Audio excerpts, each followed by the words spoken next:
کہا کہ کیا؟ جی ہاں،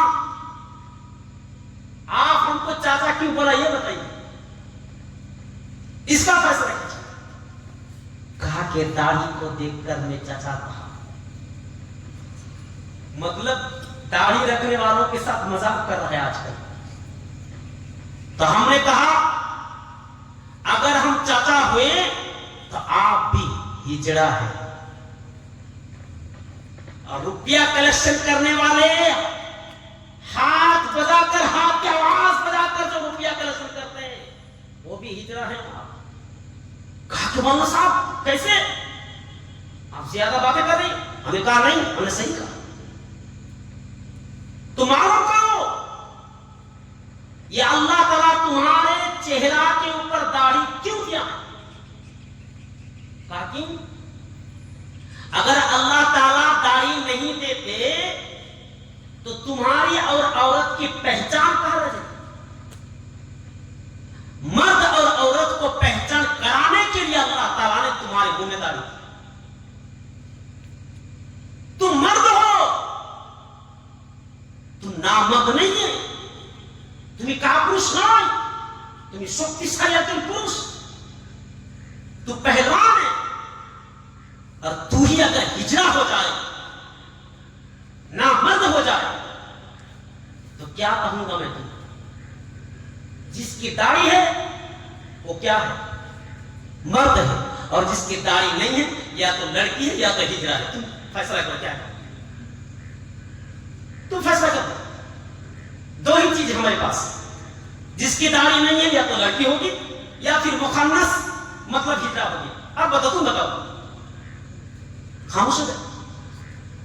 ہم نے کہا کہ میرے بھائیو ذرا غور سے سننا، مرد اور عورت کے درمیان فرق کرنے کے لیے اللہ تبارک و تعالی مرد کے منہ میں داڑھی رکھا ہے تاکہ پتا چلے یہ مرد ہے اور وہ لڑکی ہے۔ اور ایک بات میں تم کو بتاتا ہوں، ساڑی پہن کے تم بھی آ جاؤ، میں بھی ساڑی پہن کے آ جاتا ہوں، اور دونوں سارے عام لوگوں کے سامنے کھڑے ہو جائے، تم میک اپ لگا کر آؤ، بندیا سجا کر آؤ، لپسٹک لگا کر آؤ، کریم استعمال کر کے آؤ، ضرور تم کو ہجڑا کہے گا، ضرور تم کو ہجڑا کہے گا۔ اور میرے منہ میں داڑھی ہے، میں اسی چیز کو لگا کر میں آ جاؤں تو پھر بھی لوگ کہے گا کہ نہیں یہ ہجڑا نہیں ہے تو مرد ہے، کیونکہ داڑھی ہم کو پہچان کراتی ہے۔ اس داڑھی کی بہت بڑی نعمت ہے۔ اگر تمہیں داڑھی پسند نہیں ہے تو اللہ تعالیٰ سے کہہ دینا، اے اللہ ہم کو داڑھی اچھا نہیں لگتا ہے، اے اللہ تو ہم کو لڑکی بنا دے، داڑھی ہم کو اچھا نہیں لگتا ہے۔ رات کے وقت تہجد کی نماز میں تو ضرور دعا کرنا، اللہ تعالیٰ تمہاری دعا کو ضرور سنے گا۔ اللہ تعالیٰ نے تم کو داڑھی دیا ہے، اگر داڑھی دیا تو اس کی رکشا کرنے بھی تمہاری ذمہ داری ہے۔ داڑھی اسی لیے دیا ہے تاکہ اللہ تعالیٰ تم کو پسند کرتا ہے۔ جس کی داڑھی نہیں ہے اس کو دیکھو داڑھی کے لیے دعا کرتے گڑگڑا کے اللہ تعالیٰ سے کہو کہ اللہ تو ہمیں ہجڑا بنا دے، لڑکی بنا دے۔ اس کے بعد اس کو احساس ہو گیا مولانا صاحب صحیح کہا آپ نے، مذاق نہیں، مرد ہے تو اللہ تعالیٰ یہ نبی صلی اللہ علیہ وسلم کی پہچان ہے۔ آج سے توبہ کرو کہ آج سے ہم داڑھی کو نہیں چھیلیں گے، نائی کے پاس داڑھی رکھو میرے بھائی، ہزاروں عبادت کر لو، اگر نبی سے تمہاری محبت نہیں ہے تو تم جنت میں نہیں رہ سکتے۔ گارنٹی کے ساتھ میں کہتا ہوں، نبی سے محبت ہے تو اللہ تعالیٰ کہے گا کلا انہا کلمۃ هو قائلها ومن ورائهم برزخ الی یوم یبعثون۔ اللہ کہے گا بندہ کو ایسا ہونے والا نہیں ہے، ضرور ہم تم کو مہلت نہیں دیں گے، ٹائم نہیں دیں گے، یہ تمہاری زبانی باتیں ہیں، تم صرف بک کرتے رہتے، یہ تو صرف تمہاری زبان کی باتیں ہیں۔ اس کے بعد اللہ تعالیٰ کہتا ہے قیامت کے دن تک، پرلے کے دن تک تو اسی قبر کے اندر برزخ کی زندگی میں تم گزارو۔ اذا نفخ فی الصور فلا انصاب بینہم یومئذ ولا یتساءلون. جس دن حضرت اسرافیل علیہ السلام سور پھونکے گا دنیا پر درہم برہم ہو جائیں گے, دنیا ٹوٹ جائے گی, آسمان پھٹ جائے گا, ستارے گر جائیں گے, سورج بھی گر جائیں گے, سورج بھی بے نور ہو جائیں گے. اللہ تبارک و تعالیٰ کہتا ہے اس دن بھائی اپنے بھائی سے دیکھ کر بھاگے گا, رشتے ناطے ختم ہو جائیں گے. فلا انصاب بینہم یومئذ ولا یتساءلون. اس دن رشتہ قائم نہیں رہے گا. کون بھائی ہے, کون ماں ہے, کون بیٹی ہے, کون دادا ہے, کون دادی ہے, یہ رشتہ بالکل ختم ہو جائے گا. ایک دوسرے کو سوال بھی نہیں کریں گے. ولا یتساءلون, ایک دوسرے کو سوال بھی نہیں کریں گے, صرف یہی کہتے رہیں گے ہائے اللہ یا نفسی کارم. دو قسم کے لوگ ہو جائیں گے اس دن. اللہ تعالیٰ نے کہا فمن ثقلت موازینہ فاولئک هم المفلحون ومن خفت موازینہ فاولئک الذین خسروا انفسهم فی جہنم خالدون. جس کا نیکی کا پلہ بھاری ہو جائے گا وہ کامیاب ہو جائے گا, وہ لہوبان ہو جائے گا, سکسیس ہو جائے گا, جنت میں جائے گا, کامران ہو جائے گا. اور جس کا نیکی کا پلہ ہلکا ہو جائے گا وہ تو خسارہ اٹھانے والے میں سے ہو جائیں گے, اپنے آپ پر ظلم کرنے والے میں سے ہو جائیں گے, وہ تو جہنم میں چلا جائے گا, ہمیشہ ہمیشہ کے لیے جہنم میں رہے گا. میرے بھائیوں اگر گننا ہے تو نیکی کو مت گنا کرو, گننا ہے تو گناہ کو گننا شروع کرو. آج ہمارے نوجوانوں کے اوپر دیکھو, فیس بک پر دیکھو, آج لوگ لائک اور شیئر اور کمنٹ پانے کے لیے کیا کیا کارنامے کرتے ہیں. دیکھیے کیا کیا کارنامے کرتے بھائی. چلیے اس کو جگہ نہیں ملی, درخت کے اوپر نماز پڑھ رہا ہے اللہ, اور فیس بک پر پوسٹ کر رہا ہے ماشاء اللہ کیا بڑھیا. اللہ کی اتنی بڑی زمین میں اس کو جگہ نہیں ملی, وہ درخت کے اوپر چلا گیا نماز پڑھنے کی. یہ ہے عمل آج کے دور میں. بیچاری ماں گھر میں محبت کے لیے ترس نہیں ہے, بچے کی محبت کے لیے, حسن سلوک کے لیے ترس نہیں ہے. وقت نہیں مل رہا ہے نوجوانوں کو, اس بدنصیب بیٹا کو وقت نہیں ملتا ہے. اور ایک بوڑھی کالی کنوٹھی عورت خوبصورت نہیں ہے, اس کے سینہ کے اوپر, اس کے پیٹ کے اوپر کمبل کو چڑھاتی ہے, چادر کو چڑھاتی ہے ٹھنڈے کے موسم میں, اور کہتے ہیں کہ ایک تصویر تو بنتا ہے, ایک سیلف تو بنتا ہے, اور اس کے منہ میں 2 چنگم کے کھانا دے دیتے ہیں, کہتے ہیں کہ تصویر کھینچو. اس کے بعد فیس بک پر پوسٹ کر دیا. ماشاء اللہ یہ ماں کی کتنی خبر رکھتے ہیں. لگتا ہے اس سے زیادہ کوئی اور نہیں اپنے ماں کے ساتھ محبت کرنے والے. اگر سب سے زیادہ کسی سے اگر کوئی ماں سے محبت کرتا ہے تو یہ آدمی کرتا ہے. اور دیکھا جائے کہ وہ ماں حقیقت میں ماں محبت کے لیے ترس رہی ہے, اس کو وقت نہیں ملتا ہے. یہ فیس بک پر کیا کرتے ہیں نیکی کمانے, یہ سوشل میڈیا میں جاتے ہیں کہ کمانے کی. میرے بھائیوں قرآن پڑھنے کا وقت نہیں ملتا ہے اس کو. اور دیکھو قاضی نظر الاسلام کی طرح, رویندر ناتھ ٹھاکر کی طرح یہ کیا کرتے ہیں, لائٹ کے سامنے اپنے قرآن کو پڑھتے ہیں اور کہتے ہیں کہ فیس بک پر کیا کر دو, ڈال دو. ماں سے سسرال سے محبت نہیں کرتے حقیقت میں, لیکن فیس بک پر مل جائے کہ محبت ماں کے ساتھ محبت کرنے والی, باپ کے ساتھ محبت کرنے والی, سسر کے ساتھ محبت کرنے والی, اپنے سسرال سے محبت کرنے والی. ان ساری چیزوں کی لڑکیاں آپ کو مل جائیں گے, ساری لڑکیاں مل جائیں گے, لیکن حقیقت میں وہ لڑکے نہیں ملتی. ہر وقت اپنی ماں کے ساتھ جھگڑا کرتے رہتے. میرے بھائیوں کارنامہ کرو, نیکیاں کرو, لیکن ہائی لائٹ مت کرو. نیکی کرو لیکن لوگوں کے پاس نام کمانے کے لیے نہیں. اگر نام کمانا ہے تو اللہ تعالیٰ سے, اللہ تعالیٰ کو راضی کرو. اگر لوگوں کو راضی کرنے کے لیے فیس بک پر سوشل میڈیا میں تم اس طرح کے اچھے کام, آج کل تو دیکھا جا رہا ہے کہ مطلب رمضان مہینہ میں کیا کر رہا تھا, وہ سحری کے ٹائم میں, افطار کے ٹائم میں افطار بھی کر رہا ہے, دعا بھی ہو رہا ہے. اعوذ باللہ. آج ہم نے اس کو اپنا گھر بنا لیا فیس بک کو.